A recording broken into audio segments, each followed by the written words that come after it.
नमस्कार दोस्तों, मैं राजकुमार मौर्य। बहुत बड़ी खबर आ चुकी है उत्तर प्रदेश की राजनीति से। दोस्तों, उत्तर प्रदेश में 2027 के विधानसभा चुनाव को लेकर समाजवादी पार्टी ने अपनी तैयारी तेज कर दी है। समाजवादी पार्टी का मुकाबला होना है मुख्य तौर पर भारतीय जनता पार्टी से, लेकिन बहुजन समाज पार्टी भी समाजवादी पार्टी के लिए किसी किसी विधानसभा सीट पर खतरा बन सकती है। भले वर्तमान में बहुजन समाज पार्टी का कोई विधायक नहीं है। तो दोस्तों, समाजवादी पार्टी के मुखिया अखिलेश यादव अलग अलग विधानसभा क्षेत्रों को लेकर प्रभारी और प्रत्याशी घोषित कर रहे हैं।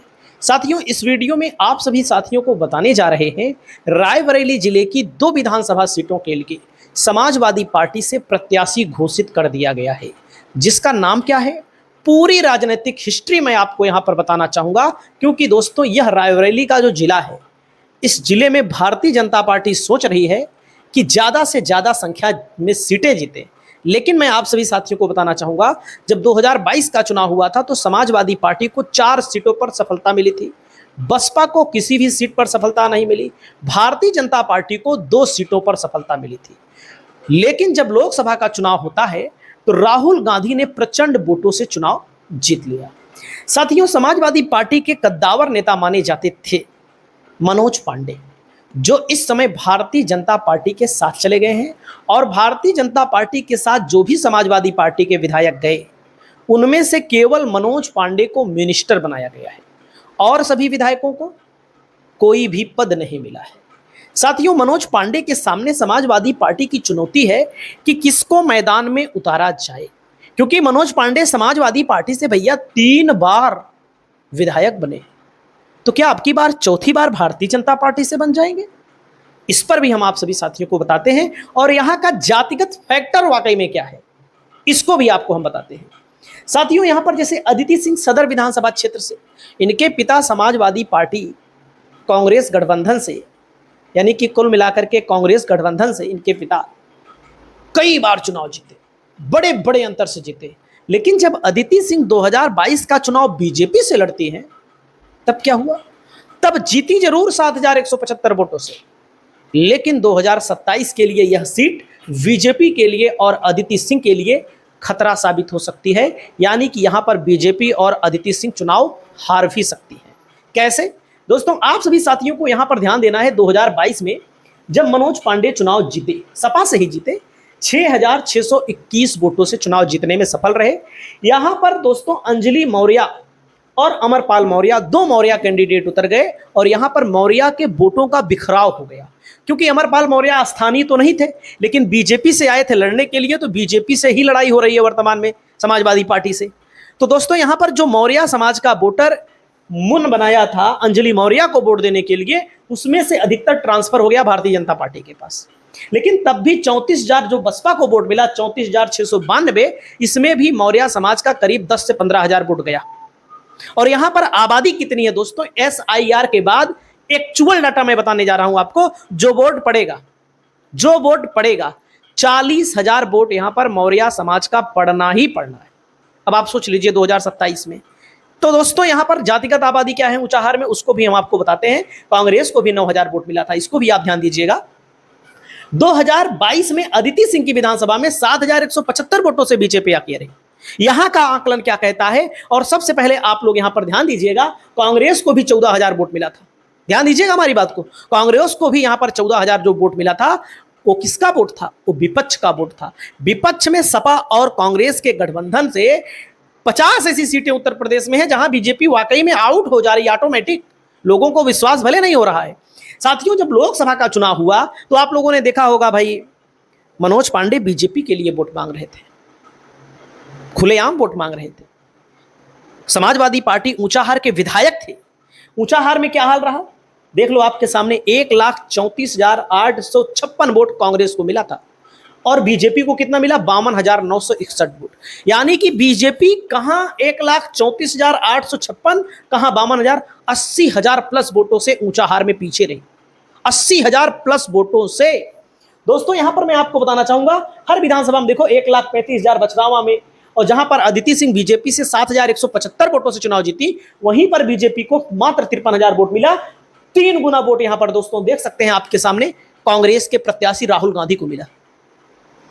अब आप देख लीजिए हर विधानसभा में बीजेपी कितना ज्यादा से ज्यादा श्रेणी में, यहां पर सलोन में, अमेठी लोकसभा में आती है सलोन, 67,000 वोट पाई कांग्रेस, मतलब बीजेपी। देख सकते हैं 67 से ज्यादा कहीं वोट नहीं मिला, और हर जगह 1,35,000, 1,22,000, 1,56,000, 1,37,000, और सलोन में 1,19,000। ये किसका वोट है दोस्तों? ये विपक्ष का वोट है, बीजेपी का वोट नहीं है। बीजेपी चाहे जो करे कुछ नहीं होने वाला है दोस्तों। यहां पर जो प्रभारी बनाया गया है देवेंद्र भीमराज, दोस्तों पासी समाज से आते हैं, और रायबरेली जिले में पासी समाज की आबादी 65,000 गिनती की। पोलिंग बोर्ड जो बोर्ड पड़ता है ऊंचाहार विधानसभा में। अब आप लोग समझ लीजिए, पासी समाज से आते हैं और इस इलाके में अभी संगठन चलाते थे। कुछ समय पहले समाजवादी पार्टी में इन्होंने अपना संगठन विलय किया था। युवा हैं और किसी भी सार्वजनिक मुद्दे पर, किसी भी मुद्दे पर दोस्तों 1,000, 2,000, 4,000 लोगों को इकट्ठा करने की क्षमता रखते हैं। अब इनको प्रभारी कहां का बनाया गया है? रायबरेली सदर और ऊंचाहार दोनों विधानसभाओं में इनको निमंत्रण दे दिया गया है, इनको जिम्मेदारी दे दी गई है युवाओं को जोड़ने के लिए। और पहले भी इनसे युवा जुड़े रहे हैं दोस्तों। 1,000, 2,000, 4,000 लोगों को इकट्ठा करने की क्षमता रखते हैं। ये सच्चाई मैं आपको बता रहा हूं। अब प्रभारी इनको बनाया गया है, तो प्रत्याशी कौन हो सकता है? देख सकते हैं सब लोग यहां पर बधाई दे रहे हैं। प्रदीप पासी जी ने भी यहां पर बधाई दी है। और मैं आपको दिखाना चाहूंगा जो हमारा आकलन कहता है दोस्तों, ऊंचाहार विधानसभा में आकाश मौर्य ही चुनाव लड़ेंगे। ऊपर से सीधा संकेत दे दिया गया है कि यहां पर हम मौर्य ही चुनाव लड़ाएंगे अखिलेश यादव के द्वारा। अब यहां पर कुछ लोगों का कहना है क्या आकाश मौर्य ही चुनाव लड़ेंगे और कोई मौर्य? जो नेता होगा, जो चुनाव लड़ने की क्षमता जिसके पास होगी, आर्थिक तौर पर, सामाजिक तौर पर, राजनीतिक तौर पर, उसी को चुनाव लड़ाया जाएगा। अब कुछ लोग इनको लेकर के बहुत सारी टिप्पणी करते हैं, मौर्य समाज के ही। वे लोग किसी अन्य पार्टी के समर्थक हैं या किसी व्यक्ति के समर्थक हैं। कहते हैं इनकी कोई हैसियत नहीं है, ये चुनाव लड़ नहीं पाएंगे और ये हार जाएंगे। कोई भी लड़ेगा, चाहे पासी लड़े, चाहे मौर्य लड़े, चाहे सवर्ण लड़े, चाहे बैकवर्ड लड़े, ऊंचाहार सपा हारेगी नहीं, इसको मैं बता दे रहा हूं। क्योंकि जो मनोज पांडे बीजेपी में गए, बीजेपी के लिए प्रचार किए, मात्र 10 बूथ, 400 बूथ होता है लगभग एक विधानसभा में, मात्र 10 बूथ पर मनोज पांडे की विधानसभा ऊंचाहार में बीजेपी आगे थी, बाकी पीछे थी। दुगना 2.5 गुना ज्यादा समाजवादी पार्टी को वोट मिला। वो वोट किसका है? विपक्ष का है, विपक्ष की राजनीति को समर्पित लोगों का है। साथियों, यहां पर इन्होंने बधाई भी दी है समाजवादी पार्टी के जुझारू भाई श्री देवेंद्र भीमराज पासी जी को विधानसभा ऊंचाहार और विधानसभा सदर रायबरेली का प्रभारी बनाए जाने के लिए हार्दिक बधाई। इस संगठनात्मक जिम्मेदारी में मैं स्वयं भी देवेंद्र भीमराज जी के साथ पूरी मजबूती से खड़ा रहूंगा। संगठन को मजबूत करने की हर संभव कोशिश करूंगा। संघर्ष जारी है, समाजवादी विजय की ओर बढ़ रहा है। और देवेंद्र भीमराज को बधाई भी दी गई। बहुत तगड़ आदमी है, कोई मामूली आदमी नहीं। ऐसे आपको भले दिखाई दे रहे हैं, हकीकत में इनके पास संगठन, इनके पास बहुत लोग हैं। ये हकीकत है। रायबरेली जिले में लोग इनको हर विधानसभा में, हर गांव में जानते हैं। आकाश मौर्य की तैयारी ऊंचाहार में जबरदस्त चल रही है। चुनाव सपा से मौर्य में यही लड़ेंगे, सपा से दूसरा कोई मौर्य नहीं लड़ेगा, इसको मैं आपको बता दे रहा हूं। अगर किसी मौर्य को टिकट मिलेगा, वो मिलेगा, ये भी हम आपको बता रहे हैं। इसलिए रायबरेली में 6 विधानसभा सीट है, प्रत्येक विधानसभा सीट पर मौर्य आबादी है। समाजवादी पार्टी को मौर्य का वोट चाहिए, बिना मौर्य वोट पाए सरकार नहीं बनेगी, ये भी हम आपको बता रहे हैं, सबको पता है। क्योंकि ऐसे लोगों को ही मैदान में उतारा जाएगा जो अपनी विधानसभा में प्रभाव तो रखें ही, अगली विधानसभा में कुछ मामला और बनाए, प्रदेश स्तर पर एक मैसेज भी जाए कि हम इतने लोगों को टिकट दिए हैं। बाकी अभी घोषित किसी का ना हुआ, अभी प्रभारी घोषित हुआ है। दोस्तों यहाँ पर देख सकते हैं जनता के बीच गांव गांव में लोग जान रहे हैं, और हवाई लोग, दूसरे जिले के लोग कमेंट करते हैं कि इनको नहीं मिलेगा, ये ऐसे हैं वैसे हैं, ये दूसरे जिले वालों से नहीं मतलब है। अब यहाँ पर दोस्तों श्यामलाल पाल भी पहुंच गए, प्रदेश अध्यक्ष जी। पाल समाज की आबादी ऊंचाहार में मैं आपको बताना चाहूंगा लगभग 18,000 है। सोच लो आप लोग, ये पाल ओल समाज का वोट सब समाजवादी पार्टी में आना है 100%। अब यहाँ पर रायबरेली सदर में लोग सोच रहे हैं आरपी यादव जो 7,175 वोटों से हार गए चुनाव, अब इनको जेल हो गई है एक हत्याकांड के मामले में। अभी तक जेल होल नहीं हुई, अब अचानक से इनको जेल हो गई है। अब इनके समर्थक कह रहे हैं कि जानबूझकर जेल भेजा गया है क्योंकि डिस्टर्ब करने की कोशिश की गई है, आजीवन कारावास हुआ है, इनको फंसाया गया है। भाई इनके समर्थक कह रहे हैं, बाकी अदालत ने निर्णय दिया है। वाकई में लोकप्रियता तो है ही, चुनाव लड़ेंगे चाहे जो लड़ेगा। रायबरेली सदर सीट गई भाजपा खात से, इसको कोई बचा नहीं पाएगा, कहने वाले चाहे जो कहते रहे। क्योंकि यहाँ पर चाहे आरपी यादव लड़े, अभी हाई कोर्ट सुप्रीम कोर्ट से में जाएंगे, वहां से हो सकता है कुछ राहत मिल जाए, या फिर इनके परिवार में कोई लड़ लेगा, या फिर यहाँ पर एक नाम और है, शशिकांत शर्मा जी हैं। दोस्तों यहाँ पर लोहार समाज से आते हैं, ये भी मैं आपको बता रहा हूँ, नहीं तो लोग कहेंगे अलग अलग चीज़ें लोग बताने लगते हैं। तो हमारे कहने का मतलब जाति वाला भी मैं आपको बता देता हूँ, और बहुत विद्वान है। एक स्कूल है इनके पास, एक स्कूल मैं जानता हूँ और भी स्कूल होंगे, बहुत प्रतिष्ठित आदमी हैं, डॉक्टर PhD किए हुए हैं। और यहाँ पर जो आबादी है दोस्तों, जो बताई जाती है अनुमानित, यहाँ पर अनुमानित है रायबरेली सदर में 1,10,000 करीब यहाँ पर केवल मुसलमान हैं। अनुसूचित जाति सबसे ज़्यादा है 24% दोस्तों, राजपूत 40,000, यादव 35,000, ब्राह्मण कुर्मी मतदाता 30,000।